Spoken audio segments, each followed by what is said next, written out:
എന്താണ് സമാധാനം?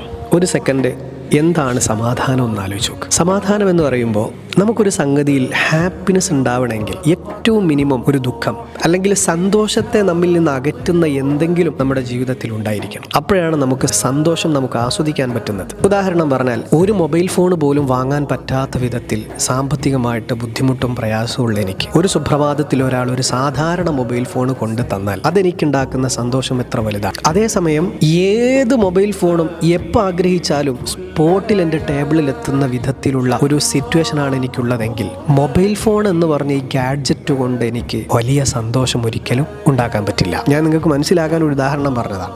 ആഗ്രഹങ്ങളൊക്കെ സ്പോട്ടിൽ നടക്കുന്നത്, ഏത് കാര്യവും എപ്പോഴും നമുക്ക് കൺമുന്നിൽ തന്നെ പെട്ടെന്ന് ലഭിക്കുന്നത്, ഇങ്ങനത്തെ ഒരു ജീവിതമാണെങ്കിൽ നമുക്ക് സന്തോഷത്തെ ആസ്വദിക്കാൻ പറ്റുമോ എന്നാലോചിച്ച് നോക്ക്. കാത്തിരുന്ന് കിട്ടുന്നതും ആഗ്രഹിക്കുന്ന ഉടനെ കിട്ടുന്നതും രണ്ടും തമ്മിൽ വലിയ വ്യത്യാസമുണ്ട്. വലിയ സമ്പന്നനായ ഒരാൾ ആ സമ്പത്ത് കൊണ്ട് എപ്പോഴും ഹാപ്പിയാണോ എന്ന് ചോദിച്ചാൽ ഒരിക്കലുമല്ല. അത്രമേൽ സമ്പത്തില്ലാത്ത ഒരാൾ എപ്പോഴും ദുഃഖിതനാണോ എന്ന് ചോദിച്ചാൽ ഒരിക്കലുമല്ല. മനുഷ്യന്റെ സന്തോഷം, ദുഃഖം എന്നൊക്കെ പറഞ്ഞത് അതൊരു തരം വേവ് മോഷനാണ്. ചില സമയത്ത് നമുക്കത് പീക്ക് ലെവലിൽ കിട്ടും, ചിലപ്പോൾ ഡൗൺ ആകും. ആ ഒരു ഹീലിംഗ് ഫേസ് നമുക്കുണ്ടാകും, പിന്നെയും അപ്വാർഡ് ഡയറക്ഷനിലേക്ക് വരും. ഇതാണ് ലോകത്തെ 100% മനുഷ്യരുടെയും ലൈഫ്.